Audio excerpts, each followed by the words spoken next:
Is it on, Cal?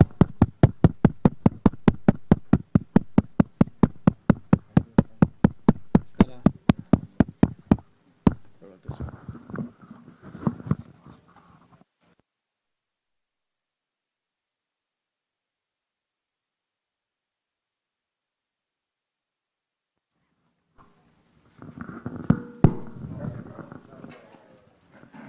Okay, we have one. No, they don't have batteries yet. All right, so I'll just grab these and have Keller put them in. Well, while we're doing that, we don't use the microphones for the Pledge of Allegiance. Please stand and join me in the Pledge of Allegiance. I pledge allegiance to the flag of the United States of America and to the republic for which it stands, one nation, indivisible, with liberty and justice for all.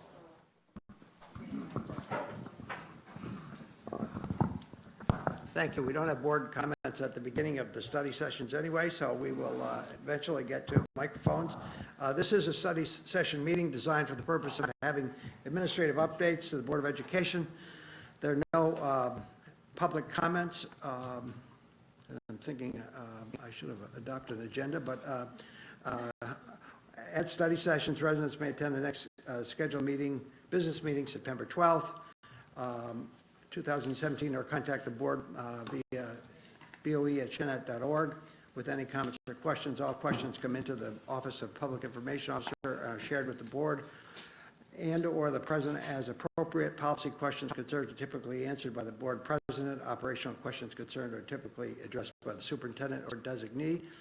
Having said all that, could I get a motion to adopt an agenda here? We're getting Bob, second, Christina. All those in favor?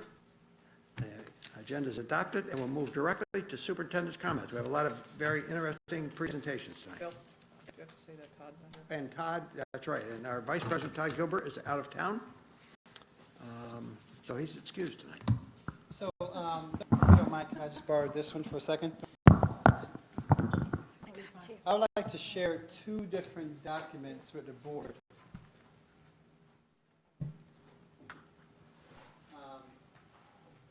The first document, and again, they're not necessarily completely yet ready for prime time, but we have already started using them for instance, new teacher orientation. And we have made so this is an older version, slightly older, some word modifications we have made since, but still give the board the essence of.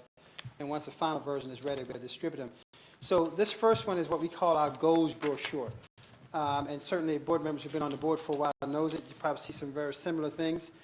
We talk about our continuum. We have modified the continuum words a little bit to go with the modification to the goals verbiage itself. And each year we start off with a theme. Last year was today's kindergarten, tomorrow's leaders. The theme going into this year is engagement and talking about reciprocal responsibility. In other words, how can we collectively look at the work as I'm as responsible for your success as you're responsible for my success, and how do we create that very engaging environment as adults, and same thing, kids for kids and adults for kids, vice versa. So you see that statement that talks about the engagement.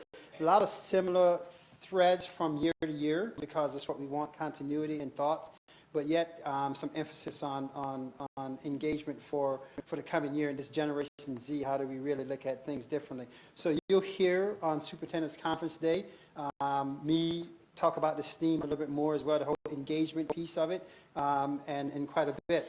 So within this document, and I'm going to talk about it for a second here, is basically the goals, the 5 goal areas of the board across the top, that the board adopted the goals. So those would be the board adopted goals across the top of the document. And as you see on the screen, this is curriculum and instruction, and below that are essential objectives. So those essential objectives are the things that we're saying, you know what, and we try to limit it to 3 or 4, because if you have too many things, quite frankly, some of them not going to happen. So we have these essential objectives, and she has a bug crawling across her. It's a ladybug. It's Lucky, don't kill it. Not Lucky. a ladybug. There's Okay. Lucky. There you go. Okay. Oh, you're going to kill it. I'm not. Don't get that on tape. I- Kill the ladybug. Okay, it's in my pocket now. So I can grab your attention back. So the ladybug is in my pocket.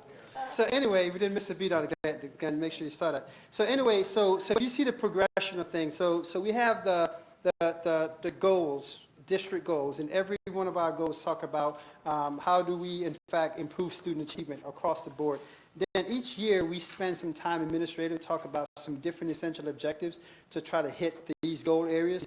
What's not on here, but it's indicated that below that is where the individual administrators, the program level actions start taking place. So if you want to say this is one page and our program level document is about 26, almost 30 pages.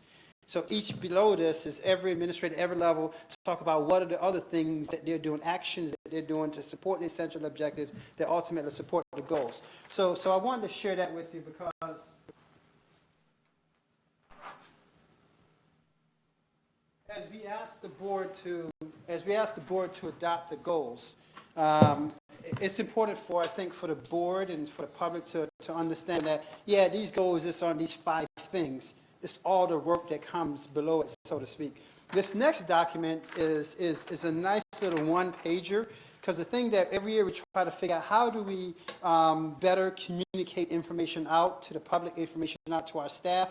And so, yes, this goals document is great. We get a lot of traction on this. A lot of people always want copies of this. It's great. We'll hand them out at PTA meetings. But we also create this one-pager as a way to also for administrators to present the goals. So if you look at the goals document itself, everything is color-coded. So the lavender color is our instructional goal. If you look at this document across the board, the lavender color are those instructional essential objectives. And so if you look on the screen, for example, a little bit hard to see here, but if you see under instructional, one of the things that we're trying to do is make sure that focus on cognitively engaging experiences for kids. So everything from cultural competency is a big part of our focus on that. Everything from focus on writing across curriculum, not only across curricular areas, but also vertically from K through 12, and looking at writing as a big piece of that piece of it. Integration of digital resources within classrooms is a big focus of that cognitively engaging piece of it.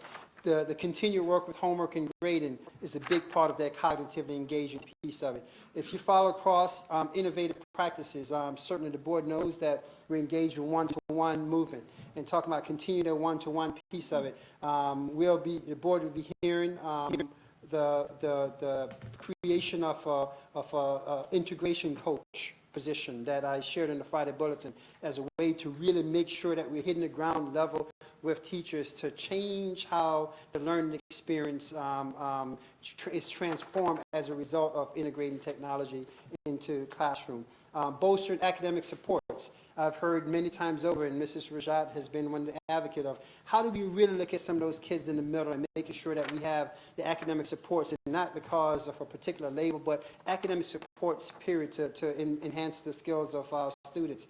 Special education graduation requirements is a focus area for us. We do well in many areas. That's one area that we will do better in and must do better in. So we're really going to focus on that quite a bit over the course of the coming year. Looking at some alternative schedule options for middle school and high school. You know, we're talking about creating this much more engaging experience for kids, but yet we're still following this very traditional scheduling model. And so we have great thoughts, but if you go back to the same model, you kind of end up with the same thing that you have kind of done and been doing. And so you look on the agenda, I think it's December, January time frame, some point maybe in early 2018, we're going to have a presentation come back to the board to say, here are some scheduling options. And what do you think about it? What the pros and cons of it? Because this is not just simply a mechanical exercise that we go through. It's a cultural shift in terms of how we see school and how school is laid out. And having gone through, some people have in the past have called it block scheduling and those kind of things.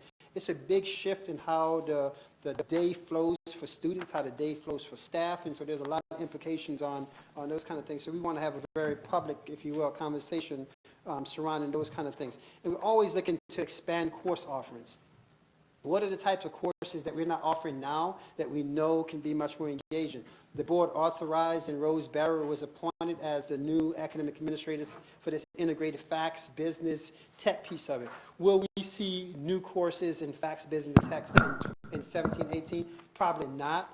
Will we see new courses, facts and business, facts in 1920 beyond? Absolutely, because that's a part of the plan to integrate these things. So we need to start seeing some things differently as a result of the integration. So that just gives you an example of that. And the reality of it is it takes a couple years anyway for us to really study courses, go through the process, and go through the budgeting cycle to implement courses.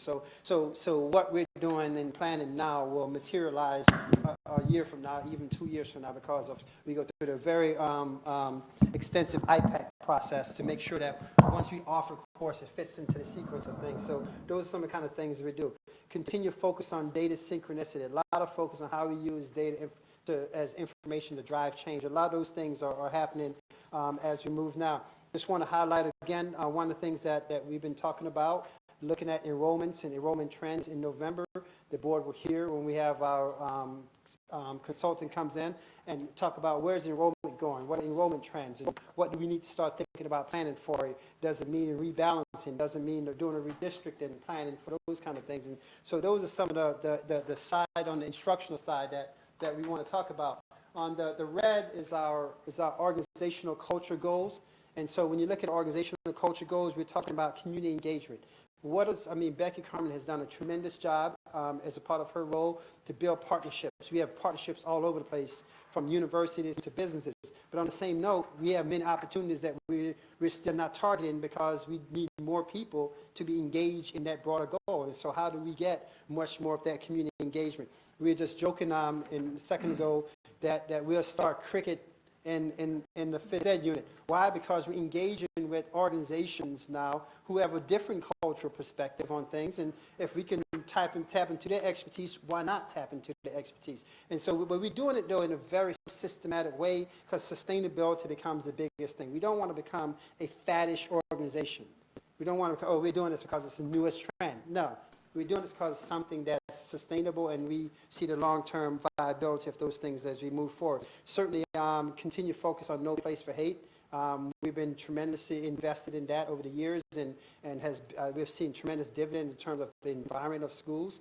Recognizing accomplishments of kids and adults is something that we do. We do the character recognition here at the board for adults, and buildings do all sorts of recognition. Again, back to the thing I think even Mr. Rajat mentioned, that how do we get some of those kids who be okay to sit quietly by to be recognized for some of the things, and hopefully get greater involvement from them, from the engagement. So the community piece is not only the community out there, it's the community in here, and how do we do more things in that piece of it.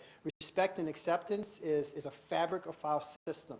And we need to make sure that we're fostering that every place with everyone where we go. And so everything from the culturally responsive leadership piece of it that we've been focusing on for the past several years to looking at the health and wellness piece of it. How do we really support kids where they need the support, to having a broader customer service orientation in terms of when people interface with the system, there's a feeling as if people are legitimately concerned, care about what their thoughts, their feedback, their needs are, and how do we do that in a much more systemic way, and not necessarily the really nice people do it very well and everyone else doesn't, versus as a system there's an expectation of customer service orientation. So those are some of the respect and acceptance pieces. And communications is a big part of what we do. We communicate well in many ways, and you'll hear the board will hear, I think it's the September 12th meeting. Kelly is putting together a video series, and in fact, one thing I'm just reminding me, and Vanessa reminded me, we have all these links now of different videos that Kelly's made of different things happening during the summertime, because a lot of people think during the summer, nothing happens, but tons of, in fact, most of the work happens in the summer in terms of the logistical work happening in the summer. So we have these great videos that I send a collection of the links to the board so you can see all these neat things, and we have them out there on the YouTube piece of it. So we're using videos as a way to capture things so people can see it, have a great appreciation of what the school district is about, the variety of actions, activities that take place. So those are things that we can continue to do as technology change, as media change. We're changing with technology and media. So you're going to see, I think it's the 12th or the 26th, one of those two meetings, we have a presentation to talk about that piece of it. So more to come on that. On the third goal is our HR goal, human resource goal, and certainly looking at a diverse candidate pool is something that we're going to keep looking at.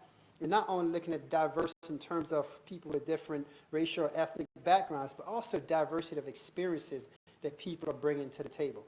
And so we have even changed on our posting now. There's a statement, and I don't remember verbatim, but basically we clearly stated that we are looking for a very diverse group of thinkers and experience, because we want to let people know that we're open for business, for diverse perspective, and this is not a closed shop. And that don't apply if you're not, versus kind of thing. I think that sometimes it's a mentality that people get that, oh my God, I don't want to apply to that place because they'll never hire me. Well, we're saying apply because you may actually be the best candidate for the job.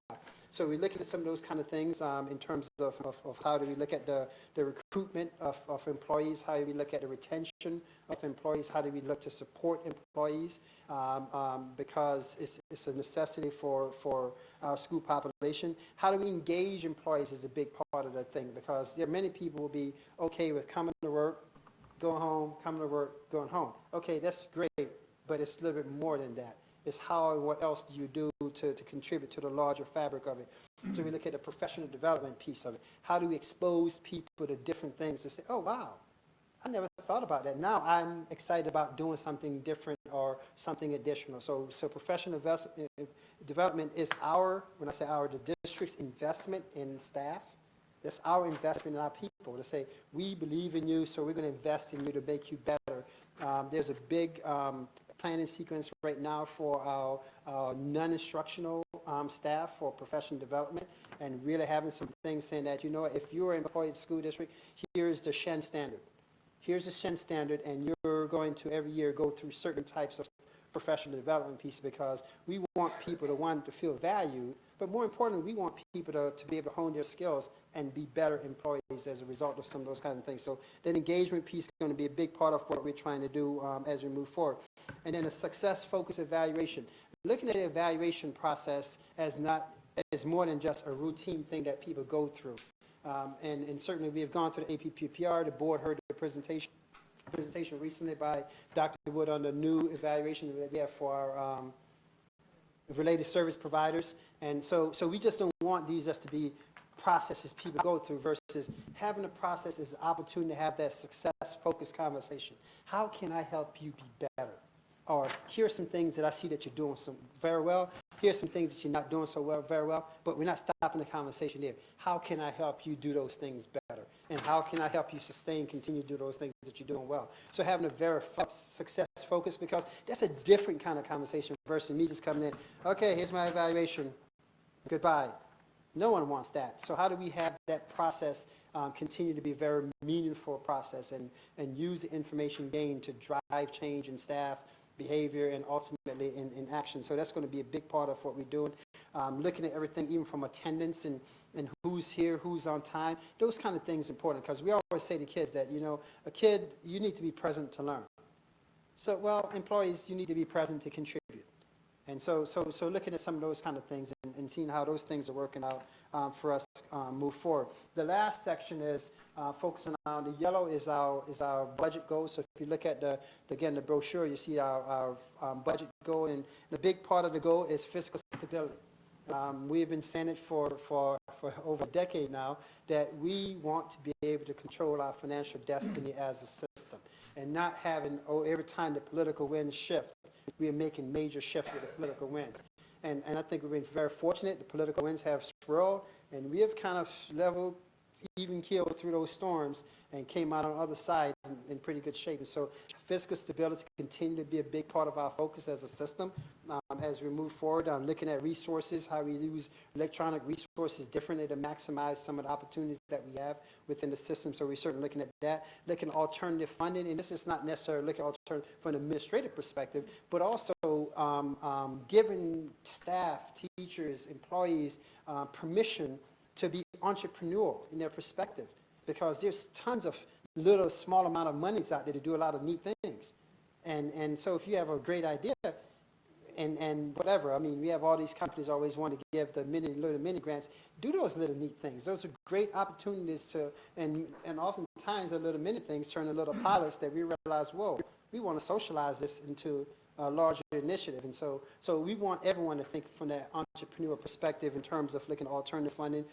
Tapping into the foundation funding is a perfect example of that. Money come in, money goes right back into program services for kids. Great opportunity for people to do some things. And certainly on the financial side of it, the budget process drives it all. We can have the best ideas in the world, but if we can't financially support them, they're just great ideas. So how do we ensure that we have due diligence in assessing, first of all, assessing our needs, and then figuring out how do we support our needs. In other words, I always say the adage, the tail doesn't wag the dog wag the tail, in other words. So we really want to understand our needs and then figure out what is funding sources to address it. And then the last goal area is our operation area. That one of the things that we're always trying to do is try to stay on top of the emerging needs. And tonight, the board is going to hear, for instance, conversation about referendum planning. Thinking about our needs 5 years down the road, 10 years down the road, and how do we start planning for those things today, putting the cards in place to maximize those kind of things. Enrollment is one of those trends. We're going to get more into enrollment, as I said, in November. Start looking at not only what's the impact for the coming year, but what does the trend mean moving forward, and what do we have to plan for as a system, and how do we make those adjustments accordingly. As I mentioned, the capital project before. Cybersecurity and technology is one, because as we add more access points, we also add more potential vulnerability. And so how do we go through that whole piece of it? And Ken McDermott and his folks are getting ready to bring some folks in to test our system to see truly how vulnerable we are, because we need to know that. And because it's not going to get any better, it's actually going to potentially get worse. And so how do we have those redundancies in place, but not have the redundancies or security redundancies minimize our capacity to use the technology? So those are some of the kind of things that we're looking for in the future. Operational side, constantly looking at ways, how do we manage our inventory of everything that we have? How do we know what we have so we get into cycles, replacement cycles all the time, obsolescence cycles all the time, because we can't wait to hear that we need 10,000 chairs day one versus, okay, we probably get 1,000 every year and cycle things through. So how do we get into that practice of doing those kind of things? Because everything to us, it's a matter of scale and scope. And so how do we always plan in that sequence as we move forward? Building and grounds maintenance, we have a new person coming on board, and certainly come and bring that person on board, and not only doing the things that we're doing well now, but looking forward to, with a new vantage point, how would this person see what we're doing, and what new ideas that brings into place.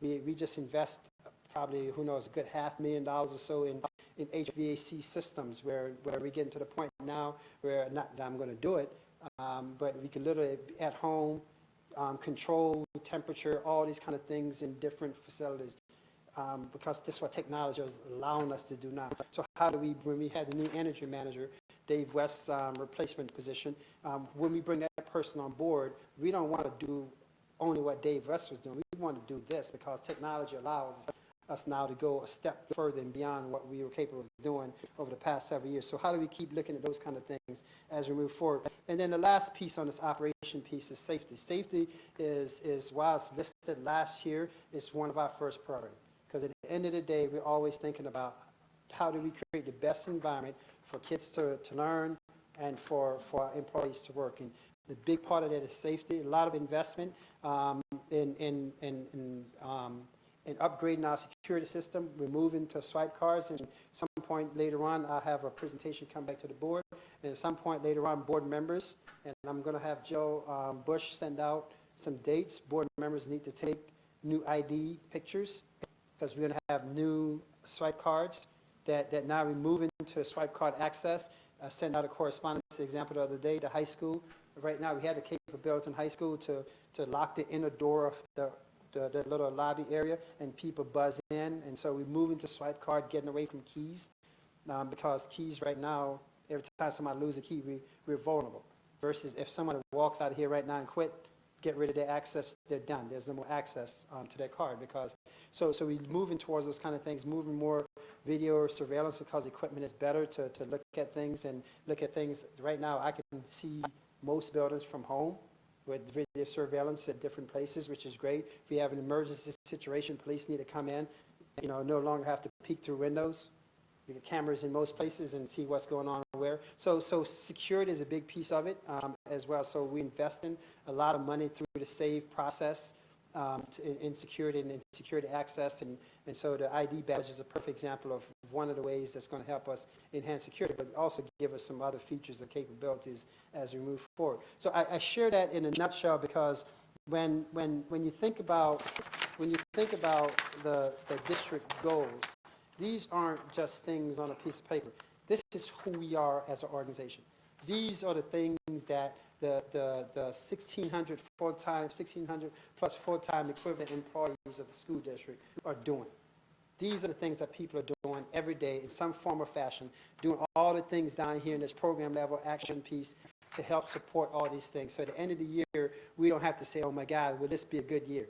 We have pretty good confidence it's going to be a good year because we have some good roadmaps to make sure that we get to our destination, not only on time, but get to our destination safely. So the goals process is not just a mental exercise to capture things on paper. It's truly what we do as a system.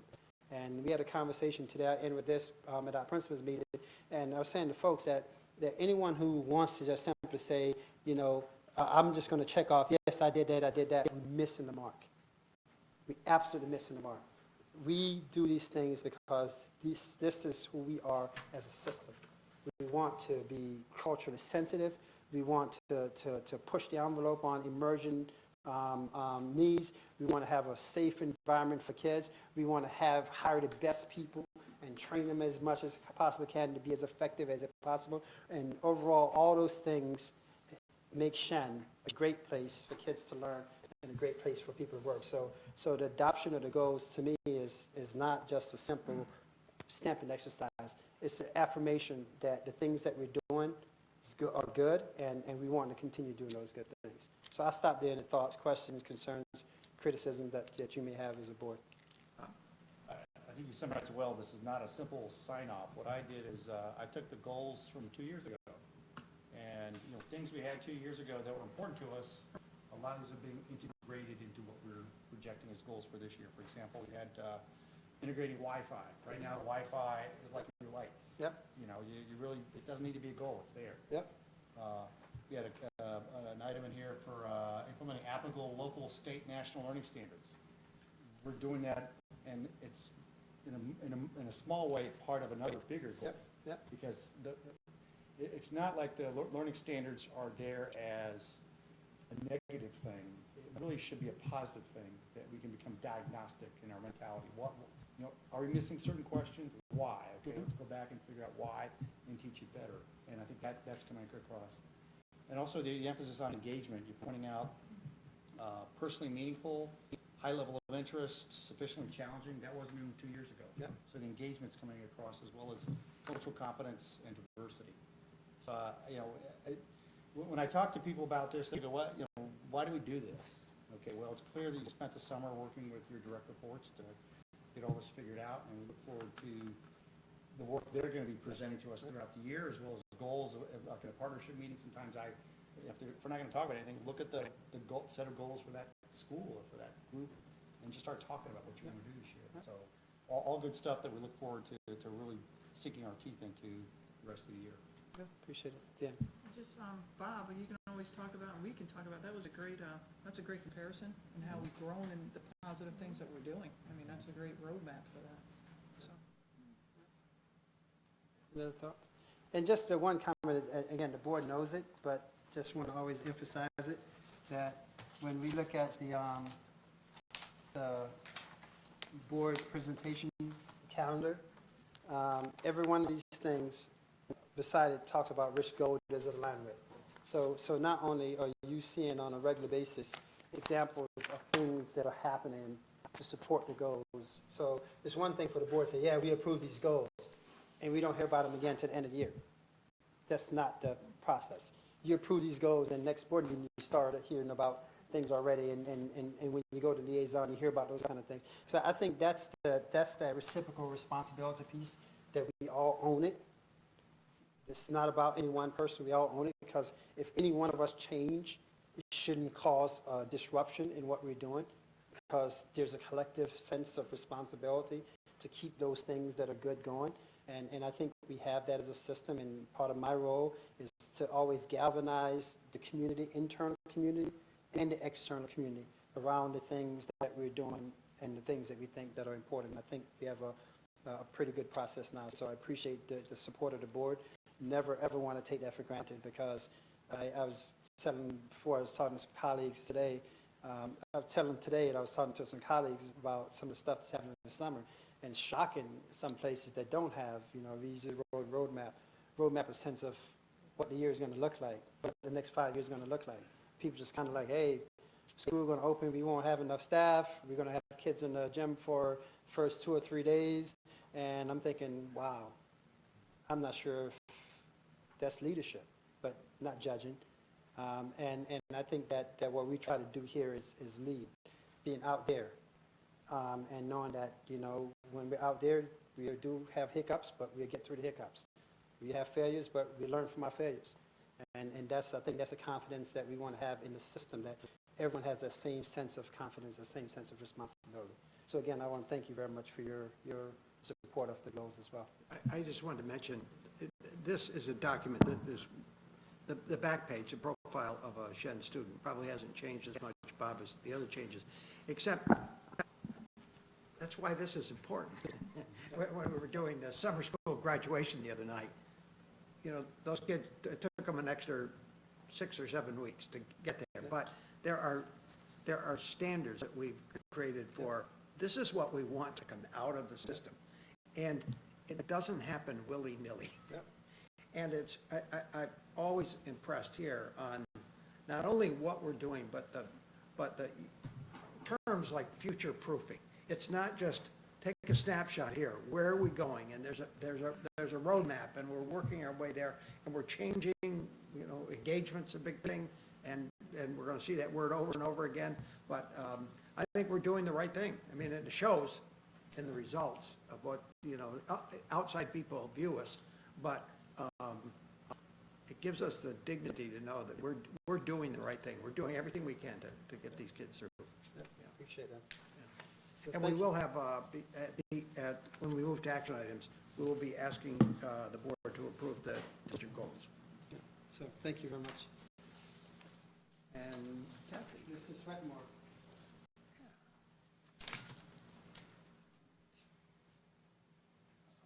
Hey. No, but I just moved something.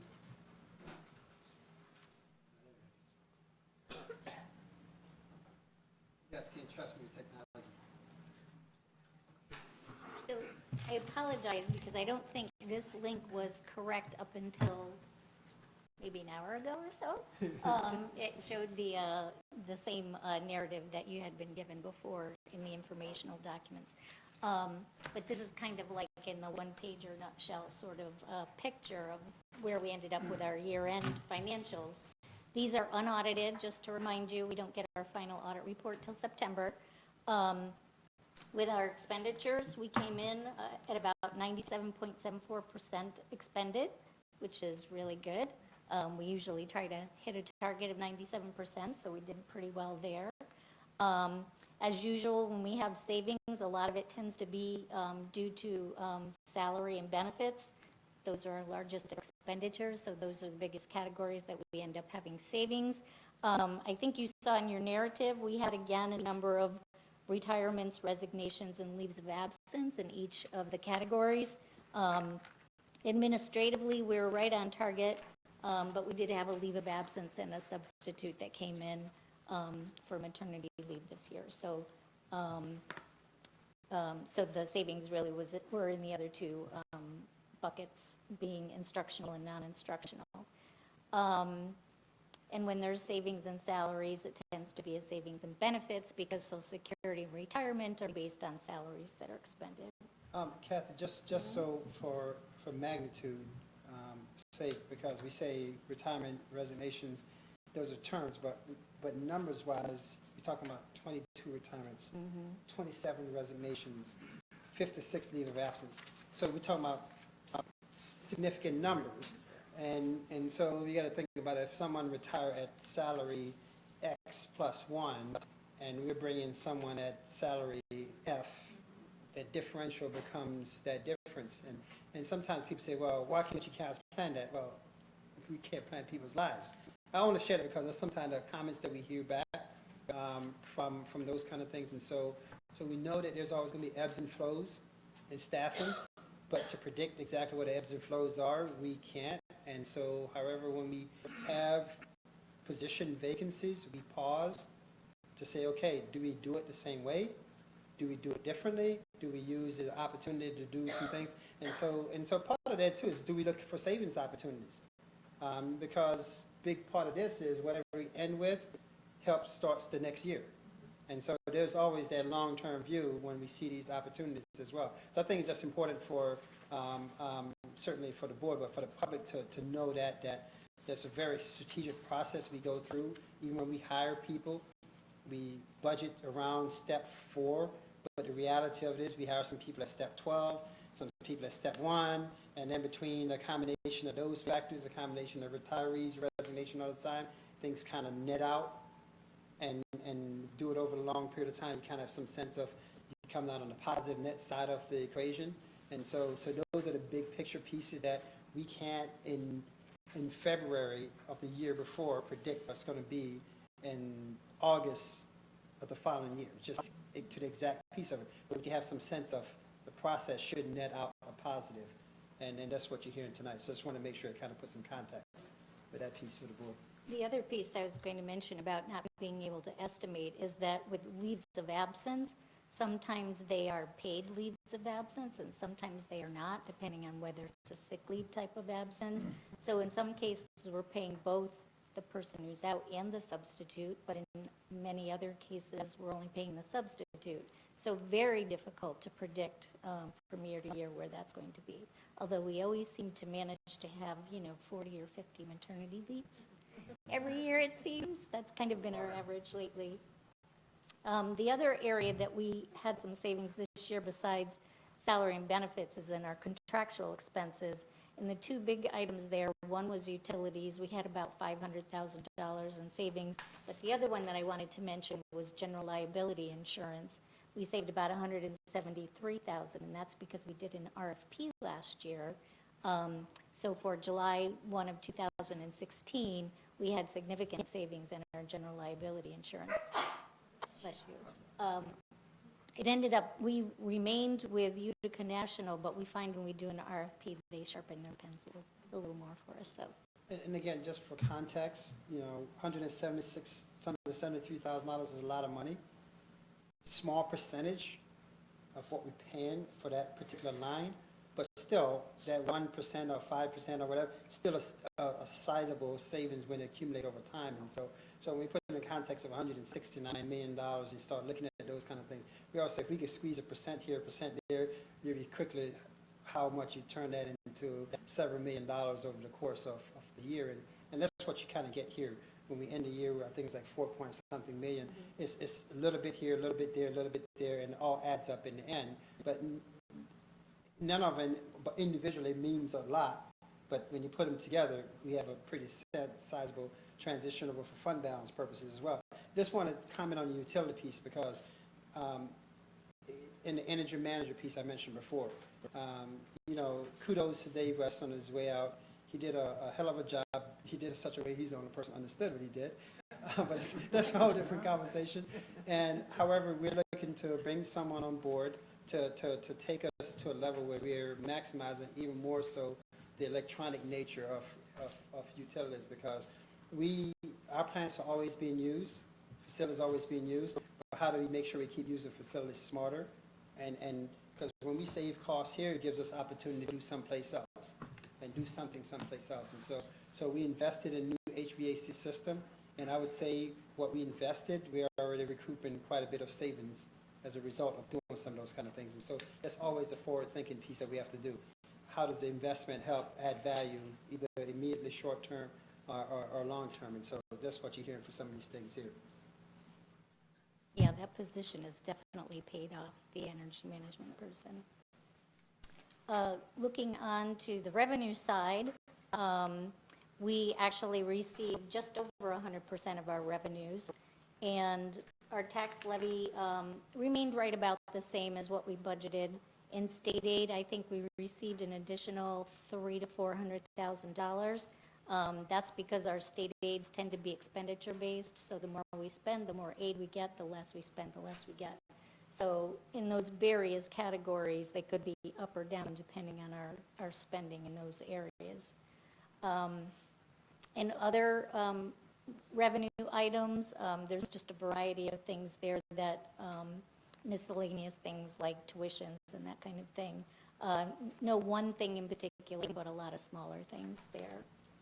Kathy, before you get off that, because I don't want Len to write that Shen is accepting tuition students. We're not. The tuition is for kids who are in foster care, and we back billed the home district. So we're not accepting tuition kids. So don't put that. Thanks, Glenn. International students would be considered tuition. Unless they're here from our exchange program. We don't have any. We don't have any paid tuition kids Okay. other than foster care, and that's billing the home districts. And unfortunately, that seems to be growing quite a bit, so. Moving on to fund balance, on an operational plane, we actually, from an operational perspective, had about $4.4 million in operational surplus this year. Our fund balance that we started the year with was $6.4 million, or 3.86%. If you remember, we're capped at 4%. This year we ended at 3.9%, added a couple $100,000 more, and projecting out into the next year, we're predicting about 3.96%, and that's based on receiving 100% of revenues and 99% of expenditures. So I'll say best case scenario there, worst case scenario maybe. Just a clarification for Mrs. Hoffman. So the law allows school districts to carry over a maximum of 4% of their prior year's budget. And so for the longest time, we were fluctuating around the 2% mark. And part of our objectives, financial plan objective, is to move closer to the 4% mark to create that fiscal stability that I pointed out before. So if the state aid next year has a hiccup in it, we could have enough offset so the tax impact isn't great. Because before, what happened is that anytime we had a hiccup in state aid, we would just offset it on taxes. So how do we try to mitigate or minimize that offset impact on taxpayers as much as possible and keep a pretty flat line? If you recall, last board meeting we presented the tax rate, and in fact it's on the board to do an adjusted tax warrant. Our tax rates for the past 3 to 5 years have been zero or negative in or close to zero or negative in our two largest towns, Clifton Park and Half Moon. And that's not by accident. It's by trying to design a very fiscally stable system so the impact on taxpayers is very predictable and very flatline as we move forward. And I think people have appreciated that piece of it because you don't have your tax bills going like this from year to year because of uncertainty with finances. So this is where this comes into play when we start looking at that 4% fund balance. Gives us the capacity to keep a very stable tax impact, but more importantly, to ensure that great programs that we have in place this year, we can have those great programs in place next year as well. You've seen a little bit of a difference between a shift in these numbers from what was presented earlier. Yeah, that's what Kathy said. This was slightly updated. Yeah. Okay. So it was updated. Mm-hmm. Okay. Because the one I'm looking at was I downloaded on Sunday, I think. So this is this new one here is updated today, and No. oh, No. Okay. It was uploaded today, but it Oh, was it's done, uploaded. yeah, it should match the financial narrative. This should match this document here. I think you're looking at the tax warrant. Which one? yes, I am. The Looking tax one, we're going to explain the differences when You're we get to gonna that. say, okay, good. We will, Okay, we will. thanks. Yeah. All right. Yeah, no problem. Yeah, we will. Okay. So then, based on the operational surplus, then we can determine whether or not we have money to fund reserves, if there's any other strategic expenditures we want to make. And this year, if you remember in the narrative, we were able to pay down some debt service, which is a long-term gain for us because it provides capacity for borrowing as we go forward.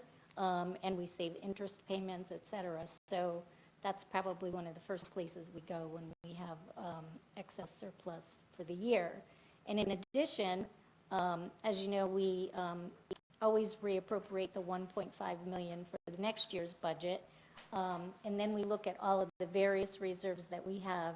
For workers' comp, we compare it to what our long-term liability is. It's an actuarial number we get from our workers' comp administrators. So we actually reduced that reserve this year by 158,000. The retirement contribution reserve and the employee benefits reserve, we've kept that stable as well from prior years. We appropriated 660 and 750 in our budget, and then we replenished it again this year, so we're kind of maintaining a stable allocation of reserve funds each year as well. And then the capital reserve, this is the second year we're funding that. If you remember, the voters approved that in May of 2016. Last year, we were able to contribute 1.5 million, and we're doing the same again this year. So right now, we have about $3 million in the capital reserve. Again, that will help us with future referendums based on our long-term plan as well. Any questions? Comments or questions? Sorry, what is the 3.8, the fund balance number? The 3.86? So Yes. that's 3.86% of the next year's budget. I'm sorry, the 3,803,307, the fund balance, is that APPR appraised, or is that, I'm sorry, Mary. it's on the upper quadrant, the upper right quadrant? Up here? Right. Yes, Up here? Oh, the appropriated fund balance? Up yes, up- just sorry. right here. So that number includes the 1.5 million that we Okay. appropriate each year, the 750,000. Okay. Of these 660. reserves down Okay, below it. okay, Yes, yeah. I understand. And it also includes the reserve for encumbrances, and that changes year to year. So whatever the year-end number is for encumbrances, it rolls into the next year, becomes appropriated Okay. fund balance for the next year as well. Thank you, Ken. Okay.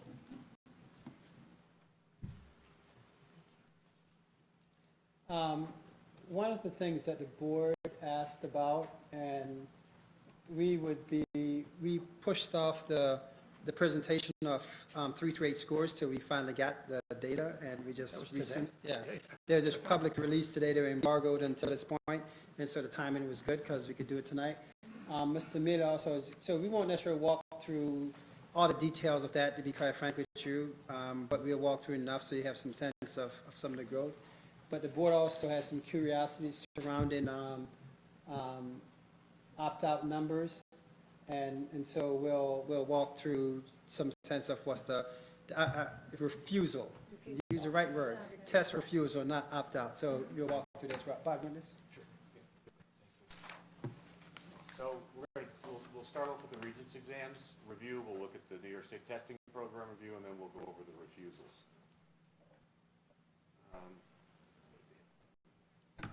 So the first slide is 2017. These are the actual numbers of students that took the test, passed the test, or failed the test. So these are the actual numbers.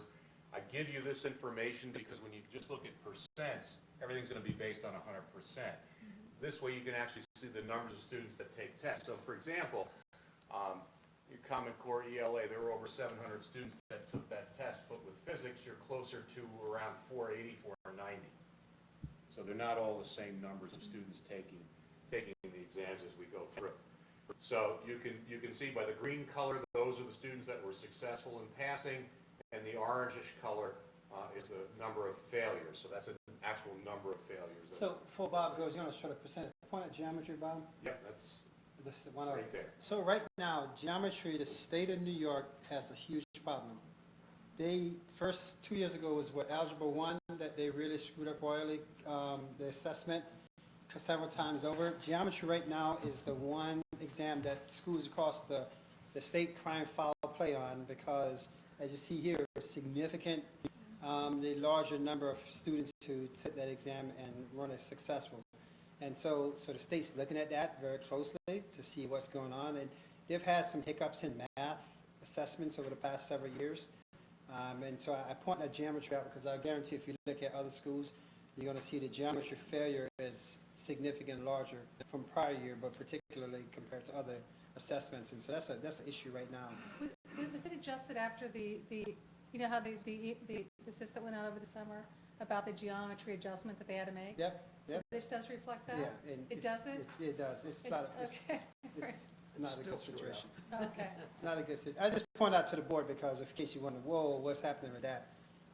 There's some things that we have to adjust. So this is the straight percent, and so you'll see 100% at the top. But you can see the color bars are similar. We have such a large population of students that take tests, so our stuff looks the same. Here's the Common Core geography that Dr. Robinson's talking about.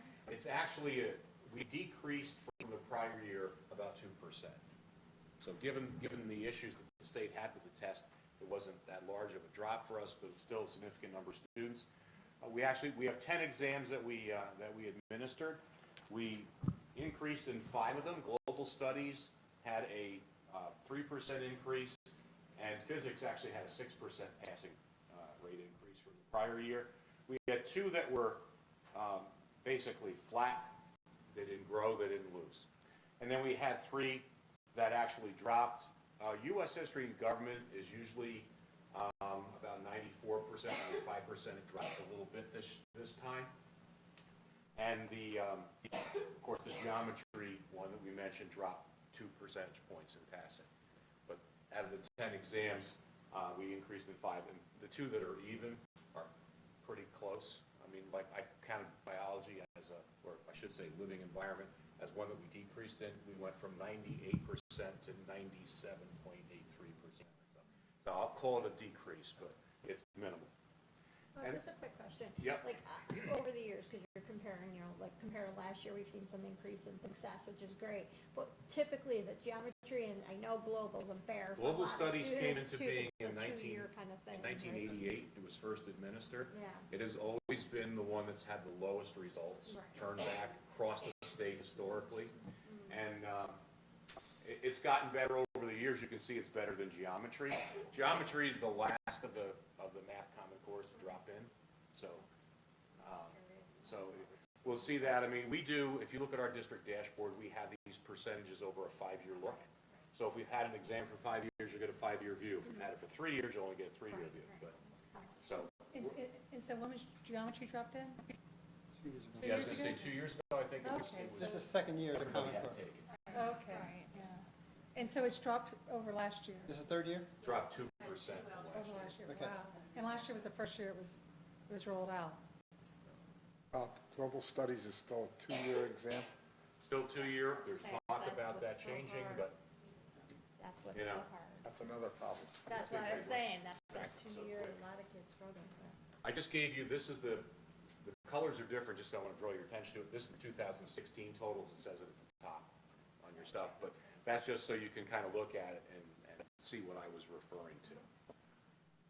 For the New York State grades 3 through 8 testing program, we're going to take a look at the overview of the results for 2017, and then we'll also look at the test refusals for 17 versus 16. So this is on the, this is on the New York State report card website. And the good news is 2016 is the left-hand side over here. These bars are different. I'll talk about that in a second. They're not actually part of the split. And 2017 is over here. So proficient means they scored a 3 or a 4. So the percent of students getting a 3 or a 4 in 2016 was 57%. This past year, it went up to 61%.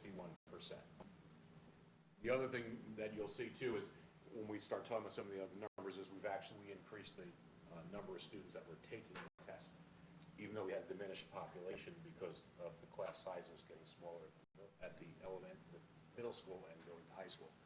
This shows level 1s, we had 14%. This past year, we reduced that to 11. I say those, on 1s and 2s, we want to reduce. On 3s and 4s, we want to increase. Okay? Level 2, 29% 2 years ago, 28% this past year. Level 3, we were 35%. Now we went to 36. Level 4, we were 21%. We went up to 25%. The bars up here, 1, 2, 3, 4, 1, 2, 3, 4, and then 3s and 4s. that's this number here, the threes and fours. So you can see we had 57%, and then we had 61%. The lower bars are New York State, the higher bars are Shen. That's the easiest way to remember. So here we have 14% in level 1 here, and then this year we had 11%. And again, we wanted to do those reductions like that. So that's just a graphic representation of those numbers. And this is the district total. So these are all the kids, grades 3 through 8, ELA and math. That's everything put together. If you want to see more specifics on that, I have some of that in here, and then you can also just go to the state website for the report cards. That data is there because it's available to the public. The next slide is, and just let your eyes adjust to it for a second. This is the test by grade level by school. So Oranjan, because it's alphabetical, grade 3 ELA, grade 3 math, they run across, grade 4 ELA, grade 4 math, 5, so on and so forth, all the way down. So I put 5 schools on here. What you're looking for is more of the light green and the dark green and less of the orange and the red. The red is a level 1, that's a level 2, that's a level 3, and that's a level 4. So, ideally you kind of want to see your scores like over here. The bulk of your greens, whatever shade of green you're looking at.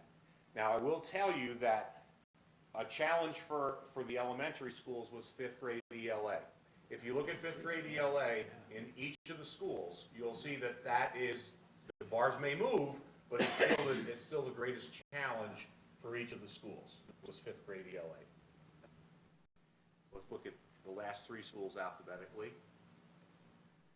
And so this would be Shattuckon, Scano, and Tusago. And again, you're trying to look at getting somewhere of greens, some shaded greens all the way over to here, reducing your oranges. So for example, even Tusago, which usually has pretty high scores, had trouble with that 5th grade ELA. Some schools had less. Here's Scano. They're a little bit less.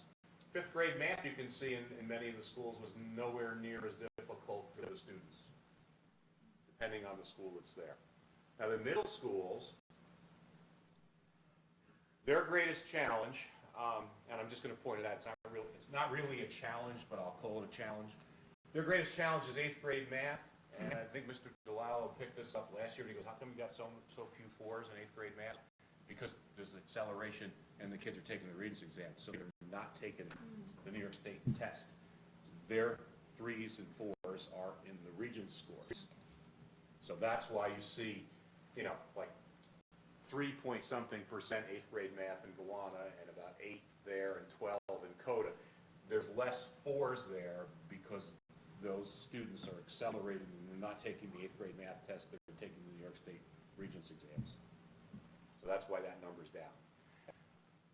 So that's where that sits. And again, once again, when you look at this, I mean, we have to report them like that, with the math like that. If you take the math out of the equation and just look at the other grade levels and the other scores, you get a better picture of it. The math in 8th grade is fine. We just don't have the Regents scores in there. If we had the Regents scores in there, you'll see a similar grouping that you would see for the other ones that are there. So, that brings us to the test refusal data. Can I ask you, Yes. what's the percentage of students that are accelerated in 8th grade that are not taking? We'll get you back there. We get Okay. specifically, it used to Okay. be like 100 to 150 per grade, Per grade? for the math. Per school? Figure that out. So this is the refusal data. This is 2016 ELA, 2016 math. So 2 years ago, we had 23.5% refused to take the ELA test. We had 27.8% refused to take the math test. This past year, 2017, we had 21.33% refused to take the ELA test and 21.78% refused to take the math test. So you can see that that's ELA, what branches in the one? That's ELA from 2 years ago, that's ELA last year. So there's a decrease of about 2 percentage points. And here's math from 2 years ago and math last year, that's a decrease of about 6 percentage points. So there are less refusals than there were the year before. Yes, Gary? Do we have any data or any indication that would allow us to say these students that refused would have been likely to be among the more successful or the less successful, anything like The that? state provides us with some data that extrapolates the last time they took a test, but if they've refused for 2 years in a row, the data is so stretched back that it's almost not useful anymore.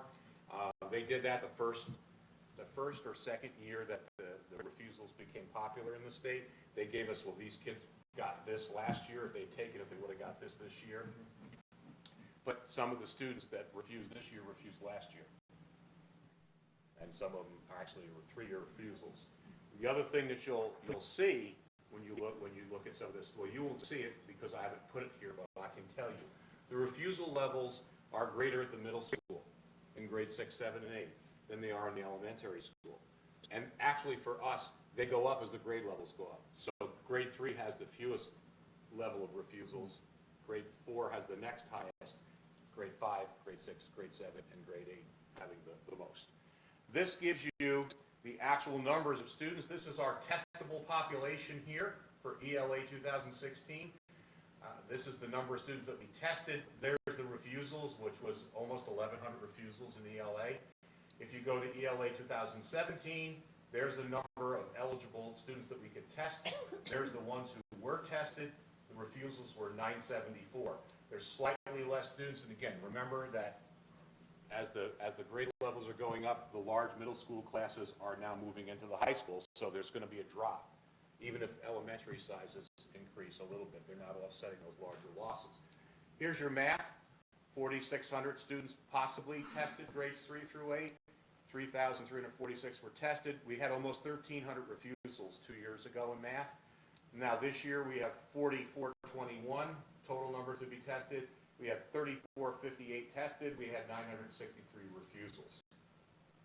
So we reduced the actual number of refusals, even though the overall number of students tested were less because we had less kids in the class. So we had less refusals, but we also had less kids, so that's why our participation rate is also higher. Why is there a difference of 3? 3. Like, for example, for each year, the total number of kids that would be potentially tested should be the same for both ELA and math. No, it shouldn't, and there's a couple of reasons for that. Okay. One reason is if they're not enrolled in our school when the math test comes, that number is usually, it can be lower because it's given later, okay? Some of the students take alternate assessments for special ed, which is potentially 1% of the population. They may take it for ELA, but they might not take it for math, or they might take it for both. But they're still tested, but the numbers would go down. The greater reduction here, like I said, that number is different from here. That's like 100-something students, which is an interesting number. It's usually a little higher than we would experience. But again, if students aren't present in the school to take the exam, and they don't do and even if they're absent and they don't do the makeups, then they're not tested. But that body of students is what we had in grades 3 through 8 to test. Oh, I just thought it was a total number. It wasn't, because the That's a tested numbers. total number to test. Right, and so Right. the total number to test is But 100 and something. You say normally it's just a much smaller number. it's usually a smaller number, but this year it's not. Okay. But that comes directly from the state files. Yes, Gary? In the past, each identifiable cohort had to have at least a 90% participation rate. Doesn't look like we're hitting that. No. So, and We there, don't even look at that No. anymore. and there were, on the federal level, there were nasty names they started assigning. On the state level, up until at least a couple of years ago, there was the threat of loss of aid. Are all of those things off the board, or are they No, just? they're still on the board, Gary, but they're not enforceable because every school district across New York State will be Virtually every district. in the will same not boat. qualify. So it's kind of, okay, we're going to penalize all these places for something that granted, some of my colleagues were pushing the opt-out piece, but most schools it just happen to be nature of the beast. So I think the state was like, unless we're absolutely compelled to do something, we're not going to do anything. And because they had formulas for a while that we could use, but they required the prior year's numbers. Well, the prior year's numbers are now pretty crappy too, because we've had, 3 years? Our district's had about 3 years of higher refusals. Some districts have had 5 years of very high refusals, like Long Island in particular. They haven't had a high percentage taking that test in a long time. Hey, Bob, you made the comment too about, you notice that the refusal numbers, it seems to go higher when you get in the higher grades. Do we know what the correlation is with that? I was just No, curious what it's, that. I mean, we can all speculate. I can tell you that Curious if we, any data if they was shared started on being that. a refuser Aggressive in, and they're well, if they older, were make their own refusers in decisions. 5th grade, they're gonna refuse in 6th and 7th and 8th. Yeah. All we're doing is just curious. speculating, but yeah, Or the I've older looked kid- at that too. I have no Yeah. idea. Or the older the kids get, the more they fight it, and the parents might say, fine, don't take it. I don't know. The other observation is, how does it play out with the regions? You have to take the regions. We have to Not take to- the regions if you wanna graduate. If you want to graduate from high school, right, Right. okay. So, has anybody looked at the kids that are not taking the state test? I'm not saying that there's a direct correlation, but I'm curious. If Well, I anybody's mean, looked at that. but when you look at our region's results, haven't fluctuated that much to say that there's been an impact. Okay. And I mean, so But we've it's been been about 3 pretty years. stable in that percentage. If Bob, the one that Bob had before, if you look back at Right. past years, it's been pretty stable in those areas. So, I don't have the numbers going all the way back, but having been here for almost 25 years, I know the high school data, and I can tell you that kids did better on Regents exams in the high school than they did on even the old New York State testing program numbers over here. yeah. Is the test, by the way, New York State, they're not designed Yeah, to. they're not similar at this point. Okay. Okay. And then on here, just to kind of give you a little bit more of an idea of what you're looking at when you look at these numbers. This is refusals by subgroup, so let me just give you a quick overview. Obviously, because there's more general education students, there's more of them that refused, but they refused on a higher percentage basis, 26% in ELA, than my students with disabilities were 4.77% refusal rate. So this is designed just to show you, not that we're showing the percentages because the percentages give you a better idea about what the thinking is for each of these groups, if you will. So for example, and this was brought to light 1 or 2 years ago, that a lot of poverty organizations and minority organizations were stressing that students needed to take those tests because those things are funding streams. And so they wanted minority and poverty students to take those tests. And actually, if you look at our data, you'll see, for example, here, this wide set of numbers, this 26 or so percent for ELA refusal and math refusal are the white students at Shenendehowa. And the smaller percentages are the smaller groups. So for example, Asian Pacific Islanders is a 1% refusal rate for ELA and a 0.87% refusal rate for math, whereas white students are 26.20 and 26.06. So that tells you who's refusing. I'm not going to go through all of them because you can look at them, and then I gave you the same subgroups for 2016, so you can see if there's any difference. There's minimal differences, but they're there, so you can kind of see that. So just let me make sure I covered any of the takeaways here. I think we hit them all. We talked about the refusals are higher in the middle schools than they are in the elementary schools, and it increases as the grade level increases, all the other points we've touched, so. It's rather strange to me, if the individual student was adversely affected by these assessments, you could say, okay, I don't want Johnny or Jane to take it. But since that is not the case, I don't understand it. Yeah, a lot of us don't. That's a great way to end it, Gary. We don't understand it. Thank you, Bob. So one of the things, and I want to put a little context to this before Ken starts.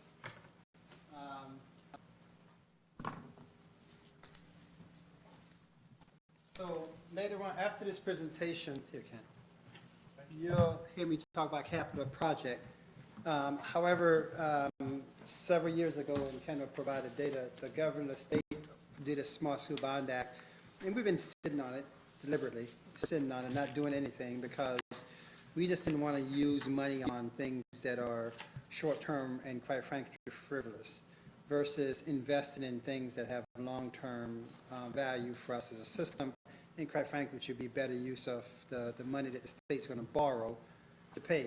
Conversely, I know a lot of places use Smart School Bond Act to buy computers that before the bond is even paid off, the computers are outdated 10 times over, which is just not good business.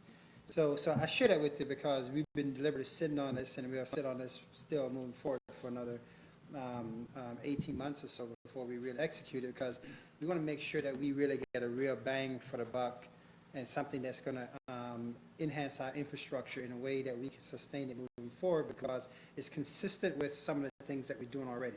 In other words, we're just not going to buy, we're not going to the store and buying something just because it's on sale. We're buying it because we need it, it fits into the fabric of our need, and therefore we have a plan to sustain it moving forward. So I just want to provide that context.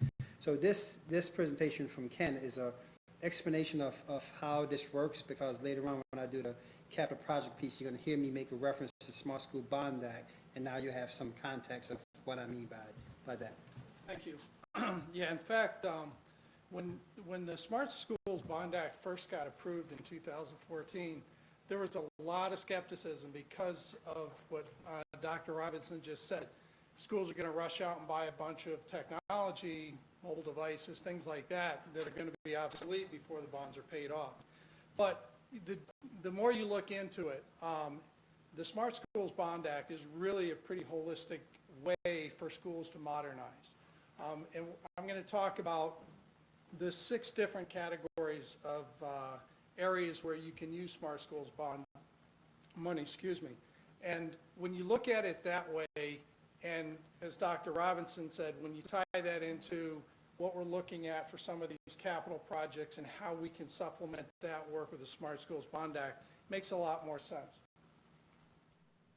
So as he mentioned, 2014 or $2 billion was approved by, the voters approved the state to be able to bond $2 billion for the purposes of modernizing schools. Shen's portion of that is about $3.9 million. And as I mentioned a moment ago, there's really 6 categories that you can spend Smart Schools Bond Act money on. The first one is classroom connectivity infrastructure. If you think about the wireless project that we did about 5 years ago, that's that type of project. And, you know, as I said, the holistic approach to modernizing schools, different school districts are in different places with these various areas. So as far as the infrastructure piece, we're in pretty good shape right now, but the other interesting thing about smart schools is that there's no sunset on the access to this money. So we can go back with various projects over time as our needs or as we identify needs. Classroom technology is another area that we mentioned, things like mobile devices, PCs, interactive whiteboards, interactive displays, projectors, those types of things. Community connections, connecting basically to the internet, providing internet access throughout the community. Also pre-K classrooms and temporary classrooms, mobile classrooms, that type of thing. Smart schools can be used for. And then the last one I have listed here is what they refer to as capital intensive security enhancements or high-tech security enhancements for school districts. So those are the things that you can use it for. The things you cannot use it for are things like paying salaries for people. You can't use it for software. These are all things that school districts are expected to have to pay for, but you just can't pay for them with the Smart Schools Bond Act. In fact, one of the areas that we're looking at, there's a big piece of that will be software as the front end to it. And also you can't pay for professional development with the Smart Schools Bond Act funds. To qualify for Smart Schools Bond Act, When I first took over, every school district had to submit a tech plan. That kind of went away as E-rate funding went away, but when Smart Schools came into being, they resurrected that, but they created what they refer to as a tech survey. And that tech survey really gave the state a lot of information. It's a lot of information about what's your infrastructure look like, how much bandwidth do you have, what kind of technology do you have in your school district. And I think that helped them a lot with identifying the needs that they wanted to target with the Smart Schools Bond Act. So as far as the tech plans, we really have, we work with two of them. The first is the state one, the tech survey, the tech plan, and we submit that annually. It goes through BOCES. They do an approval process. We've done great with that. And then we also have a local tech plan. I work with Dr. Wood, Dr. Robinson, and the DIDIC committee, and we update that annually to make sure that it meets the needs to our specific goals for the district.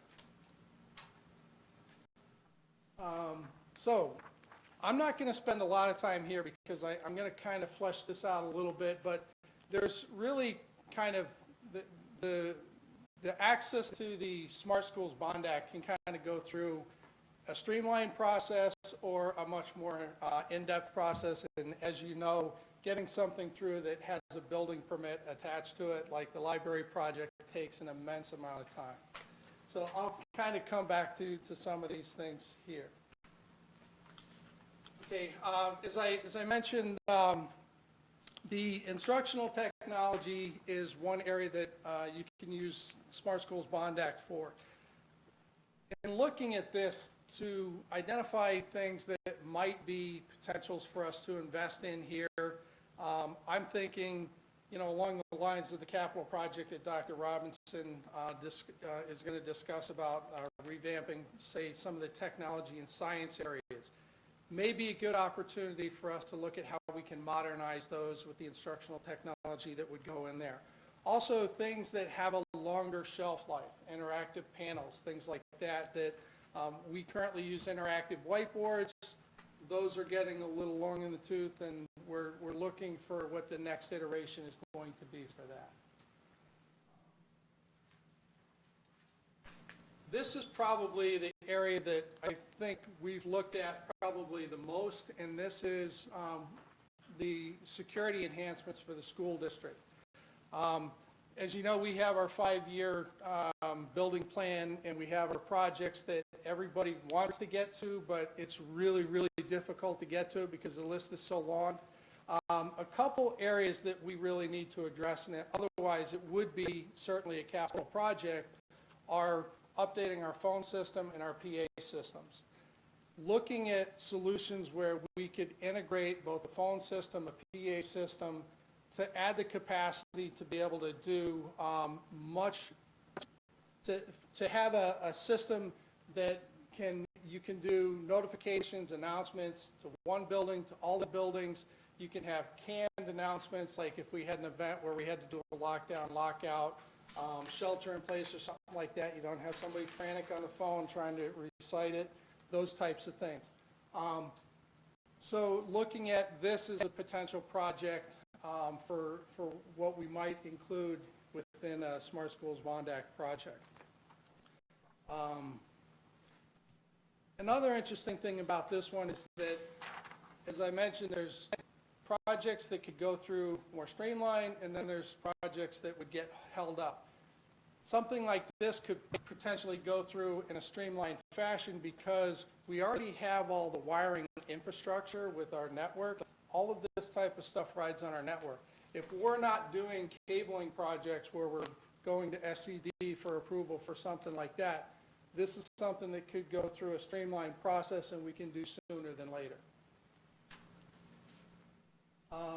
Capital projects. As I mentioned, the funds are available for things like pre-K programs. We needed to build classrooms.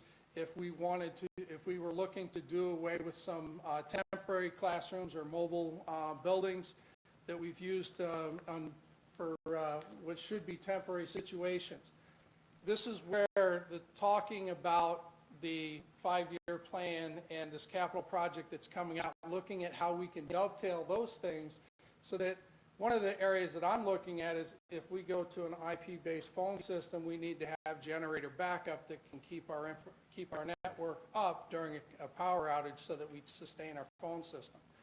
That's something that would go through SED. We would have to get a building permit and go through that process. So part of a capital project. So now a little bit about the process of how the school district will go about this. First thing we have to do is establish a committee, a Smart Schools Bond Act committee. And you can see the membership there includes students, staff, administrators, Board of Ed members, parents, and community members. All of the expenditures that are, well, I should say that the Smart Schools investment plans that go to SED for approval have to be approved by this committee. Once the committee puts together an investment plan, as I said, you can do multiple projects over time. But once they have a plan, they would then bring that plan to the Board of Ed and present it to the Board of Education. With your approval, the Smart Schools investment plan could then be, if it's accepted by the board, then it would be posted on the website along with an email address where the public could send in comments. That's got to be up there for 30 days, and after 30 days, then we would have, at the next board meeting, we'd have public comment review, and at that point, if the Board of Education was on board with the Smart Schools investment plan, it could then be approved, and then it would be submitted to the state for review. And based on the type of project, could either be one of those streamlined review processes or a longer one if it were a capital project. Ken, we don't have a committee yet, right? No, we'll work on the logistics. Yeah. Trust me. The logistics won't be a headache. Yeah. Who makes the determination as to whether it's a fast track or a normal? Depends on the type of state project. or- It Yeah. depends on the type of And the state, project, yeah. yeah. Like instructional technology, that's a streamlined one. If it's something that doesn't require a building permit or a capital type thing. But it they can are go the through. ones that make the determination, not us. Correct, yeah. And I'm sure we'll probably have something that will go there and churn for 40. I think 40 is kind of a joke at this point, but. So the good news is that as we look at a lot of the needs for the district down the road, there is this potential to enhance those things that we can do with roughly $3.9 million. I'm not going to say it's tax-free because it's not, we're all paying for it, but it's not such an impact on the local tax levy. And as I mentioned too, well, there's no sunset on it. The last thing, and this is something that's pretty interesting, is that any equipment that we purchase for connectivity, switches and things like that, we qualify for E-rate funding, which is federal funding. We stand to invest a fair amount of money in that type of equipment if we were to go forward with a phone system. So by applying for E-rate funding for that, you can actually extend that 3.9 beyond 3.9 because you're going to get some of that money back. Questions? Thanks, sir. Good, thanks. Thank you very much. Thank you. Thank you. So before absolute fatigue kicks in, recognize that the board's been here since 4 for the retreat. I'm trying to be respectful of your time. This piece is one that we've been talking about for a little bit, and some changes have occurred since we last spoke, and I want to highlight some of those changes. As you see here, this is called Project 2019. However, our goal is to actually vote on this project in 2017.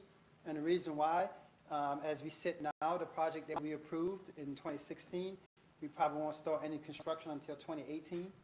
And so I say that because sometimes people say, whoa, it seems like we just had another referendum. The reality of it is, when will the construction start? And funds are not expended until construction starts. So it's not like taxpayers are on the hook for money waiting around. We don't borrow money until we are going to make expenditures. So that's why the 2019 coming in, because we're thinking that's when we'll start potentially seeing some of this construction taking place in 2019. 3 areas of focus with this project 2019. Some focus on innovation, some focus on some future proofing, and then some priority maintenance from our 5-year facilities study that we do every 5 years. So you've seen the schematic, but it's changed somewhat. And what has changed is this number, 18.3, and this came from, and at some point we're going to reconvene a meeting. Mr. DeLallo and Mr. Gilbert are on the facilities committee. We're going to reconvene and bring that group back to meet with the architects to talk about some things. So I had some preliminary conversation with them, and we're talking about, the difference between leveraging some dollar amounts to get a bigger bang, and then looking at also our debt service impact. You heard Mrs. Wetmore talk tonight about paying down on debt. So when we pay off certain debts, it gives us more capacity to add a project and have minimal or no impact on the overall. The change will be minimal or no impact. Because if you look at the debt progression, and this thing is here in the middle, I don't know what I can do about that. How can I get rid of this kind? But if you look at the debt piece coming across here, for instance, you'll see right now we're at 9.3. And when we look out, we'd be at 6.54, but yet we're adding new projects to the sequence. So our debt exposure is going down, but yet we're improving our facility. Great place to be in. It would be the opposite if we were improving our facility and our debt exposure was doing this. That's a problem. So I share that with you because this represents opportunity for us as a system to really do upgrades, improvement of facilities, and having minimal or less of an impact, even though we're spending money because that's maturing as we move forward. So that's where the 18.3 piece comes in at. This is, again, looking at some 5-year facilities pieces. In fact, let me go down to this next slide, probably focus better. The 18.3 piece of it, building A is going to factor into that piece of the equation. So basically, essentially, for every dollar we spend, we get 67 cents back on a dollar piece of it. So second piece that I didn't put here, or should have put here, was Mrs. Wetmore mentioned tonight the capital reserve. If you go up here, we started the capital reserve fund that the board approved, and we're looking to add 1.5. Right now, you see here I have the capital reserve of 1.5 to offset. So that offset comes in, that difference between what we're not getting reimbursed from and having that capital to offset the impact on taxpayers. And so that's where the capital project comes in at. So we try to do projects that when we say it's going to have minimal or no impact on taxpayers, that's an honest statement. And so we try to have the numbers drive that piece of it. So then the Smart School Bond Act piece that Ken puts here is plus that, because again, if we're getting dollar for dollar on it, reimbursement potential, we might as well maximize that to the fullest piece of it. So that gives you some sense of financing as we move forward. And think about it, here we sit in 2017. We're talking about debt, which every year from now we'll be paying off debt. So our debt situation is going to be better in 2019, 2020 when we're looking to borrow and expenditure. So our best case scenario right now, or should I say our worst case scenario now, which looks pretty good, will be even better moving forward as we move to this piece of it. So again, more detail to come on that. From a project piece though, here's some big picture pieces that we're really talking about. A lot of this should be very familiar to the board, because we've been talking about some of these things for a long time. The high school tech wing, I'm trying to create a true more of a STEM wing. If you're familiar with the high school, that back area, that quite frankly, a lot of funky things happen back there, but it's not very modernized. The guys, kudos to the tech teachers, they've done a lot of great things, but the space needs to be really revamped, and so we really want to look at transforming that existing space into a much more modernized STEM type area. Creating some next generation science rooms. We've done some upgrade in our science classrooms, but quite frankly, our science classrooms still look very much the same way they look for the past 25, 30, 40 years. And so how do we really update our science classroom, have some next generation type things, talk about emerging learners? Is that in the middle school and High school, largely high school, but we will touch on middle school. But high school is where our greatest needs are right now. And the tech, so most of these right now but you'll be looking at sites, but most of the greatest need you're going to have when you hit high school. Because the middle school, we've had more internal renovations in the middle school than we have in the high school in the past several years. Future proofing comes from some of the things that Ken kind of referred to. But one area that we haven't touched a lot on is cafeteria, particularly the high school, middle school cafeteria, doing some cases going to be some facelift type things, facade changes, some cases some equipment changes, modernizing some things. Food service is always hard because they're a self-sustaining program, and they can't modernize the way they can because they don't have enough money to modernize out of the food service budget, which by law is supposed to be self-sustaining. So we look at some modernization of some of those spaces and having a much more efficient and enhanced experience for students. The security phone, and I've changed my mind, I'm going to call integration. This is where we see some smart school bond funds really doing some things with our security phone system across the district, as well as some of the potential tech wing piece in terms of the instructional technology piece, using some smart school bond funds for those kind of things. So this is one area, though, that I think we can really do some really upgrade. I mentioned the swipe cards, that we can really use those in a much more expansive way as we move forward. So that's going to be a big piece of it. And the traffic flow, we went through the traffic study. We applied for that DOT grant. We weren't successful. However, we're not necessarily looking to do all the things in that traffic study, but there's some components of it that can create have a significant positive impact on the flow of traffic, particularly coming off Moore Road and going around the high school circle. That's where we always have the bottleneck. So we're looking to do some of those kind of things. Again, details being flushed out. I'm just generalizing with the board for this piece of it. So from the future proof, and again, the future thing, what are some things that we do today that will pay the dividends moving down the road? Big piece of it. The addressing high priority health piece of it. Again, this project is kind of targeted, and one of the things that, if you look at the larger, if you look at the larger schematic here, and oops, stop, too fast. I got to slow down. I went too fast for the technology. All right. So if you look at this larger schematic, we've kind of laid out this plan to 2030.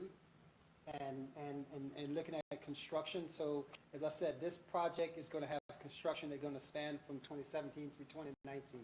This project, if passed, will have construction that span from 2019 to 2021. We say, why so long? Well, it's not that long. We have a window of like 2 months to do construction, and it's typically actually about 3 months. If we're doing within school construction, we start doing stuff May and work hard over the summer. So come September, everything is back in order. So the windows are very short, small windows for us to do construction. And so that's why, unfortunately, projects seem to take a lot longer than not, because the high school libraries are going to be interesting one. It's right in the middle of the building. We can't displace everything because there's no alternative for it. So how do we fit that in a window that the disruption is minimal, becomes a big piece of it. So we look out $35 million at some point with the potential of doing some school expansion, some things down the road, then getting back to some smaller cycle of maintaining projects. So this is all part of a larger plan, if you will, and these numbers will change based upon needs. These numbers will change based upon our fiscal condition, but at least we have to have some roadmap in the sense of we have a forward plan moving forward, thinking about things moving forward. So the emergency, come on, Oliver, the emergency piece that we're really going to focus on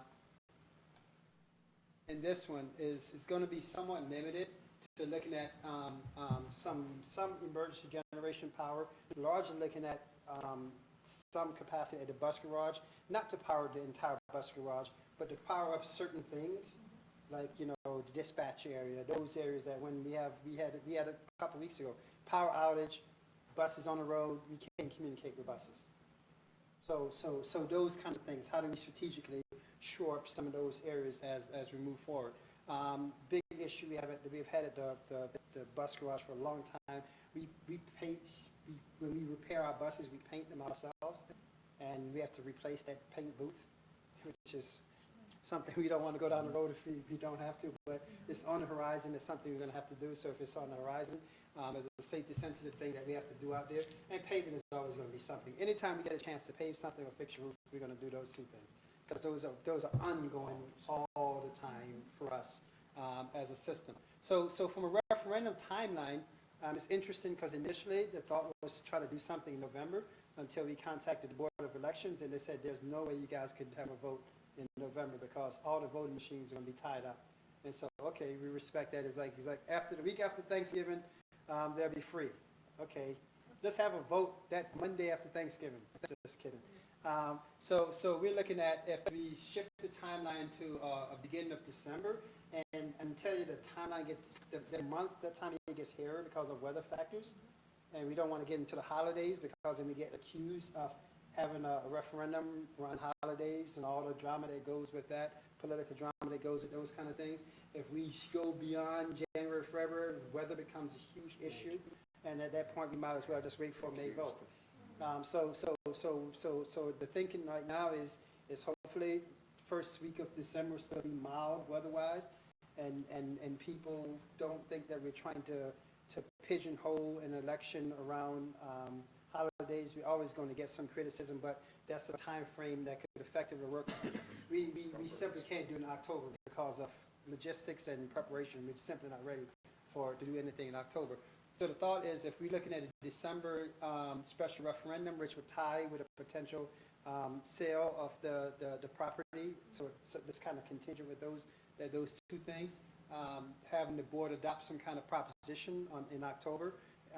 We'll look to come and have a much more detailed presentation to the board with architects on some point in September so you can see some of the details of some of the things that we're talking about. Because again, it's not very glamorous overall, but once we get into the nitpicky details, that's when things kind of drag down. But as you see, the items we're talking about here, pretty straightforward, conceptual things for you to think about. If we follow this timeline, we go through this process, we go through the referendum, and then we get into the details after the fact. And so typically projects flip the other way around. We spend months and months and months and months on details, and then come to get a board approval, come to a referendum.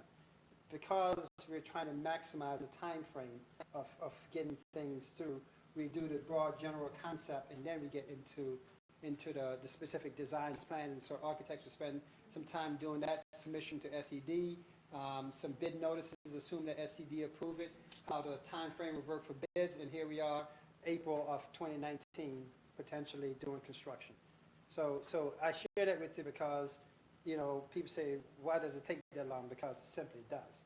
And we have to plan knowing that it takes that long to go through all these phases. So that's the piece of it. There's just some background on some point when we start looking at voter information. Some point we're going to have some information on what's the impact of over the 15 years, and because that's where this align with the state aid reimbursement piece of it, and what's the impact on the typical house and the voting information, which you have seen a lot of this information already anyway. So the big shift again to contemplate is a potential December election. And if we go December election, we need to do the 45-day notice, which means the board would have to approve a resolution to go on that at some point beginning of October. And as I said, I'm hoping to have the architects come and have a little bit more detailed conversation with the board in September so you can have some more background. But then we'll spend a lot of time in this December, January, really with the facilities committee and a bunch of people hammering out some of those details. What does that tech thing look like and those kind of things, and really getting into the details after we have approval on the broader concept, so to speak. Thoughts, questions, concerns? I just have a question about SED. We know that they're pushing out. I don't know, do you have an update on that? Is it still? No, we don't. And they started contracting out certain level approvals to private architects to try to speed the process up. I'm hoping, in fact, I was hoping that tonight I was going to have some update news to share. And looking at Kathy, still nothing to share for the projects that we have in. They started looking at it, started writing comments back to our architects, so that's a sign that at least we're in the place now. We're just not on the pile. Someone's actually looking at our projects. And so at this juncture, unless if we get approval today, it'll be a few weeks out before we even go through the bid process. And there's certain pieces of the projects that we can do. There's a lot of stuff above ceilings that doesn't impact the day-to-day operation. The big portion of the high school library, we won't even give any thought to that until May, June of next year. Right, and actually, I'm thinking about the high school Yeah, library. we won't Is even there- give any thought to that till May, Is there June. any way to get it back to being a little bit more operational than it currently is? I mean, the last I saw, there was a section of the library where everything's pushed to the side. To and- some degree, it's going to be as operational as it was before. One of the things that Steve Davis, and sometimes, when you do things, it forces people to declutter. So when we started saying, okay, how do we maximize shelving space and all, so a perfect example. We look at these shelves and, okay, do we actually need as many shelves as we do? Maybe once upon a time we did, but if we were revamping this area, I'm not sure we buy the same number of shelves, because when we start looking at the number of books on the stock, okay, we have shelves half empty. So do we need to do that, or do we create more space within the space to do other things? And so some of that is that's taking place in the library. And Steve Davis has done a great job. He's been pretty excited about this project, and subsequently pretty disappointed, because we all thought Yeah. that we were going to be working on that right now. And whenever we do that, by the way, so people not get caught off guard, if we start in May, that library won't be functional until probably November. So we'll have 2-3 months of the school year where the library won't be functional, and that's a reality that we just going to all have to swallow that poison pill and deal with if we want to renovate the space, because that's a reality. So we have a contingency plan to be different, be a different experience. It'll be a sacrifice, but it's a worthwhile sacrifice in terms of some of the things that we do as we move forward. So I'm just curious, with your contingency plan, does it have anything to do with taking advantage of the fact that the Clifton Park Kaplan Library is right there, or no? No, not necessarily. It's more so because the library is more so, the space of the library is more an issue than the reference book section of it, because most stuff we could do online, those kind of things. It's how the spaces are used for classroom breakout spaces, for research, for different things than anything else. And so those are the things where people have to make adjustments in some of those side things as you move forward. So again, I just want to give the board some sense of this, because there's some pinch points that the board has to think about, and the vote is a big pinch point, and get some sense of what people think about a December vote. And I'm not trying to, I want us, if we're going to do it, December is the best time. But you remember Churchill from Times Union, how he lambasted North Carolina for doing a December vote. And I say that because I think as a board, we have to think about that. If we're going to do something like that, we have to legitimately say why we're doing this, and has nothing, we have never, ever done anything to deceive the public.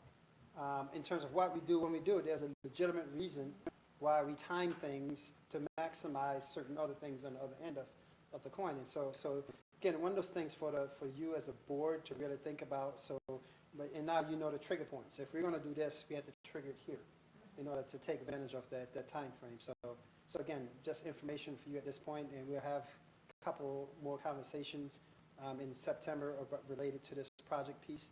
And the facilities committee, Mr. Delalo and Mr. Gilbert's on it. A lot of your conversation will be in this December, June timeframe when we start getting into the details. Because at this point, it's pointless to have a facilities committee to come together to talk about concepts. So we want to have a facilities committee come when we talk about the details of, okay, here's the dollar footprint, guys. We're not spending any more than this. Let's talk about how do we maximize the dollar footprint, and that's where the different perspectives come into play. I was thinking relative to the December vote, that one of the past criticisms we've gotten was that some of our retirees that are snowbirds leave and so forth. So understanding that, I think to offset that, one of the things we should probably do is make sure that we do a really good job of publicizing the availability of an absentee ballot. Then we're not trying to make different, disenfranchising anybody. Couldn't get that out. But we're not trying to deny the vote to anybody. I agree. So again, if any future thoughts, let us know. Pretty excited if this goes through to do some some, has some things on the horizon to really upgrade what we're doing. So appreciate it. Good. you. So Gary, you're up. Okay. We're talking about the materials that were distributed by NISBA on the bylaw and resolution proposals for the upcoming meeting. That was sent out last week, and Dr. Robinson asked me to make some comments. There were actually 31 different bylaw or resolution proposals, which is actually a big reversal of the way things have been going in recent years, since they changed to a process that was primarily based on a survey, and a lot of the things were put forth by the board of directors themselves. There haven't been a lot of initiatives on the part of smaller districts. This, by the way, is the first time in, I gotta say, 10 or 12 years that Shenendehowa has not had a resolution as part of this, nor do we have a sunsetting resolution that's up for renewal. So, You're slipping, Mr. DeLau. I think I was a little preoccupied last year. So obviously we don't want to take the time, nor do I think it's warranted that we go through each one of these one after the other. You wouldn't like it. I wouldn't like it. I submitted this information to Bill and Dr. Robinson previously, and Bill suggested some specific topics that he thought would be particularly pertinent. And I said, I agreed with him, so we will limit it to that and one other of my choice. So the first one has to do with a bylaw amendment. Last year, there was a proposal that a member of the Black Caucus be added to the board of directors as a full voting member. At the present time, there is representation from the Black Caucus on the board of directors. The only thing they lack, this representative lacks, is a vote. This particular resolution was, I won't say hotly debated, but it was one that was discussed pretty thoroughly. And at the end was a very narrow defeat of the proposition. And here it is again. And the reason for the rationale behind the defeat of the resolution was not because the organization does not want to have diversity on the board of directors. It absolutely does. And it is an issue that we do not have sufficient diversity. However, the organization is put together of boards of education representing districts throughout the state. And then there was one special provision for the Big Five, the five biggest cities, and they have a person. But this, again, here is, you're talking about the Big Five are all school districts, essentially, each one of them, or more than one. So we're kind of keeping with the idea of this is representing directly boards of education, and boards of education vote for people. So the reason for not going for the resolution and not supporting it was simply that it would change the nature of the composition of the organization, open the door to potential request, demand, if you will, for representation of various subsets of the population. And that in itself could very well essentially have the effect of changing the mission, the focus, and the direction of energy for the organization. So it comes up again, and reluctantly, I will oppose that. The next one that we will look at is Proposition 18. There are a couple of these that deal with the tax levy. Tax levy being the amount of money we raise in total from taxes against the property value of the district. there, we call it the property tax levy cap. There is in place a nominal 2% cap, which we know is very frequently not realized. It comes in at something less than that based on the consumer price index. And one proposition on this calls for setting that cap at a minimum of 2%, which in effect would eliminate the cap. If you say you're going to get at least 2%, that's the minimum, then you can get more, then you no longer have a cap. So that is not really a change, that's an abandonment of the cap. And while that might be desirable as far as from our perspective, it is not a desirable thing in terms of most of the population. The cap is a popular thing with voters. It has achieved some very positive things. And the fact of the matter, there's just no political will. It's a popular piece of legislation, and it will, any kind of change like that, which essentially is an abandonment, would not get support in the legislature. And even if a miracle upon miracles we got it passed, the governor would never sign the bill. So it's I would consider it an impractical piece, and I will oppose it, despite the fact that, sure, I'd like to see it go away. The second one, let's see, well, it just calls for the elimination of the tax cap. And that essentially is the same thing, just said differently. Resolution 21. So you mean 19, resolution 19? I'm sorry?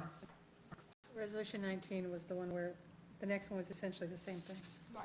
Okay. Now he's moving on. Okay. Yeah, it's essentially, it's basically does the same thing as resolution 18, but with different, approaches it from a slightly different manner. But Okay. the effect of it is essentially the same. Get rid of the tax cap. And again, it's just not a doable proposition.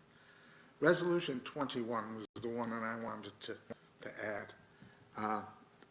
This resolution was submitted by Schenectady and Guilderland, and it deals with a topic that both Mrs. Blaber and myself advanced to some degree within the school district.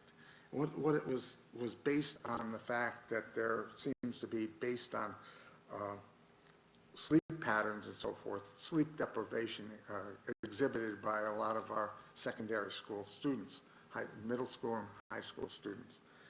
And this resolution calls for endorsing, supporting, however you have any initiatives, efforts, and so forth that might subsidize or support any changes that might lead to a change in the school day that would offset this situation. Looked into it. There's no question that this represents some real difficult obstacles, no question. It's already been discussed by BOCES. Here again, because I was a BOCES board member and John Yagelski was serving as interim, I got John's ear, and he talked to the superintendents about it.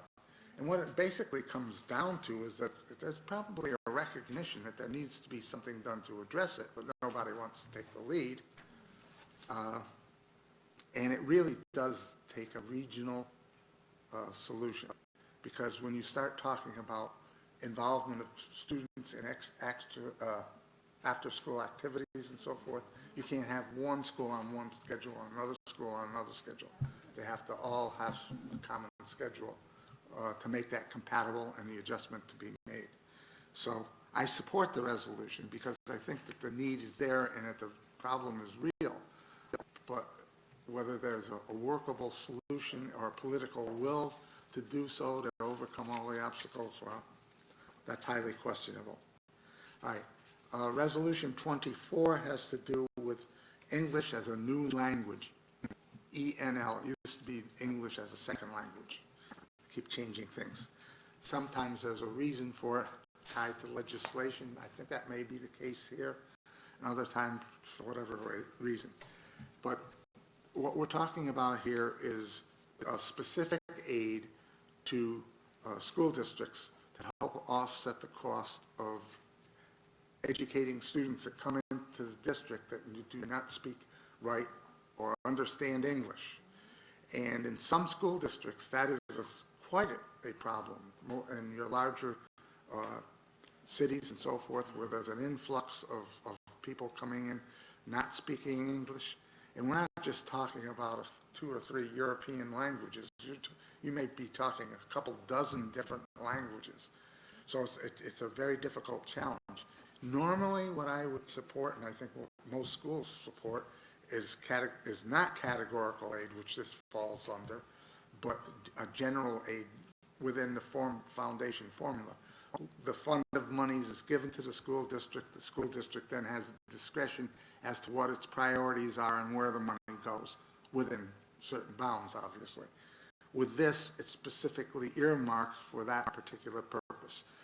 And school districts that had the need, have the need very badly, and they should receive the aid. School districts that don't need it would not get the aid. And hopefully this would come out of not the pot of foundation aid, but it would be something that would be added on top. Realistically, perhaps not, but the aid is real. The need for the aid is real, so I support that.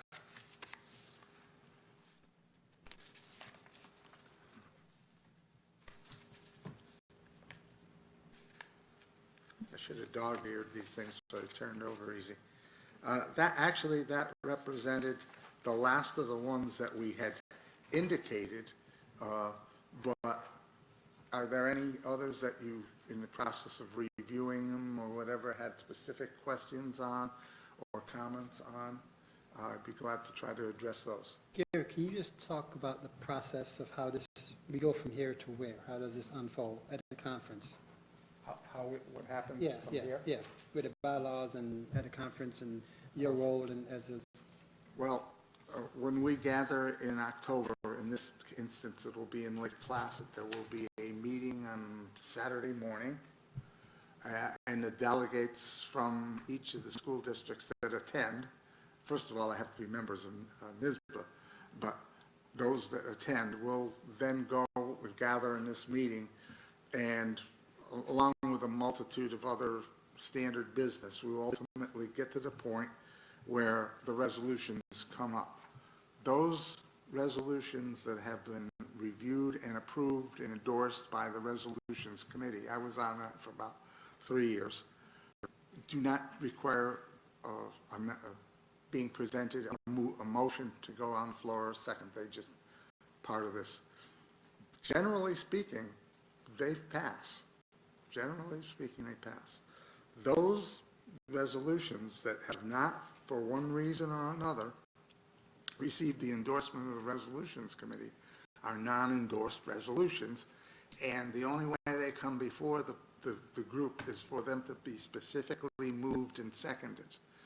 Oftentimes they are not, particularly if you've got as many resolutions as a practical matter as we do now. People are getting tired. They want to go, and sometimes they do.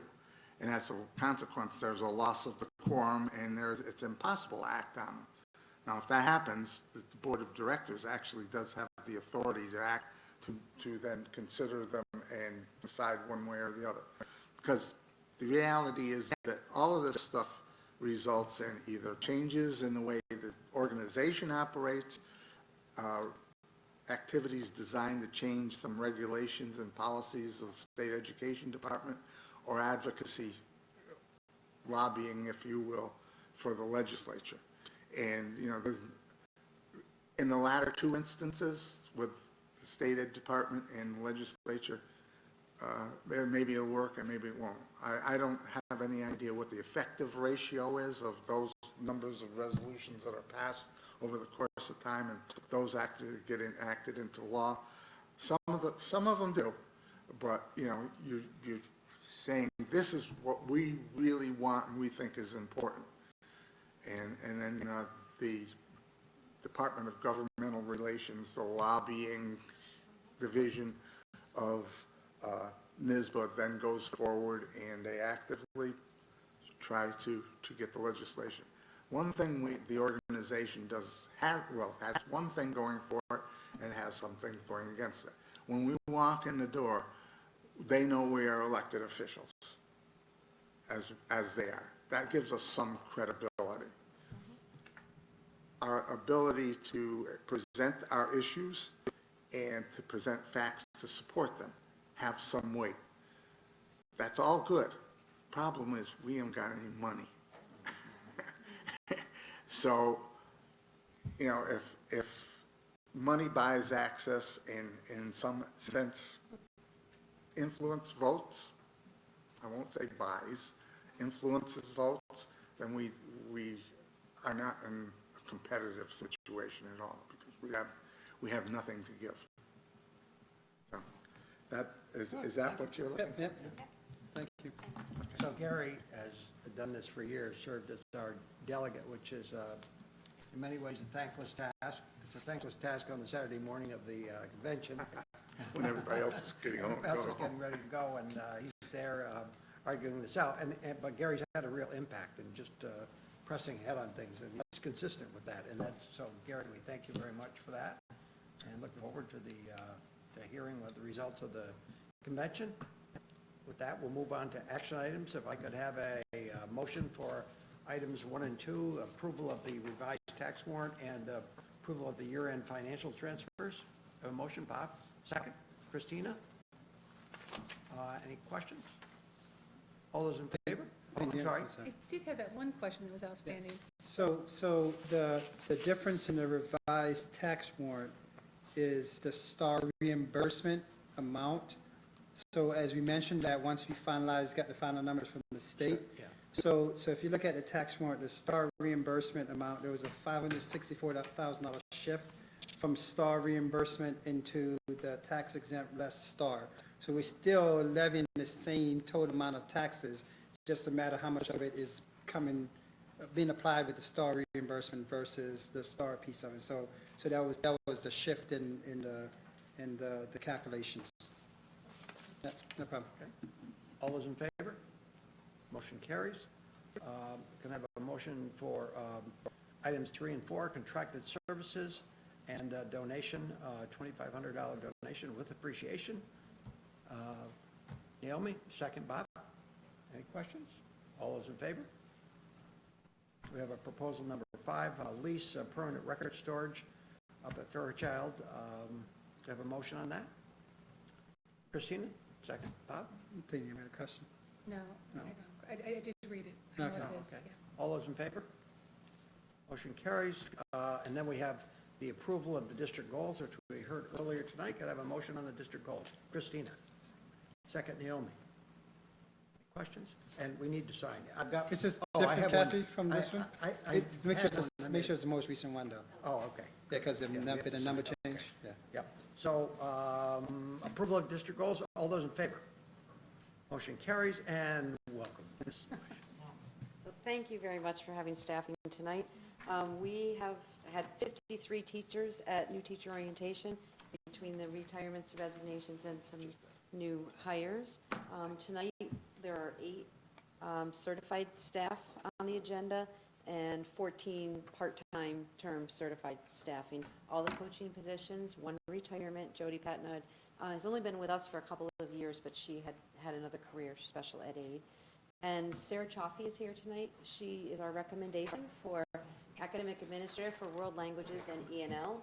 And that's the staffing. And then I'll ask Sarah to stand up. Sarah Chaffee. She worked for many, many years at Scotia as a language teacher, as a department chair, and then joins our staff. So, can we have a motion to approve the staffing recommendations? Bob, second. Naomi, questions? All those in favor? Motion carries. Thank you. So let's meet, you want to meet, Sarah? You want to meet? Do you want to stand up? Yes, here? well, yeah, come up. Come forward. Yeah, while you're coming up, while you're coming up, before you do that, so we have our next meeting is a business meeting, September 12th, and then a study session the 26th. Can I have a motion for adjournment? Second. Naomi? Bob, all those in favor? Okay, there we go. Sarah was a Shen graduate. Yes, I'm an alum, and thank you very much. Thanks. Okay, oh, great. And it's over,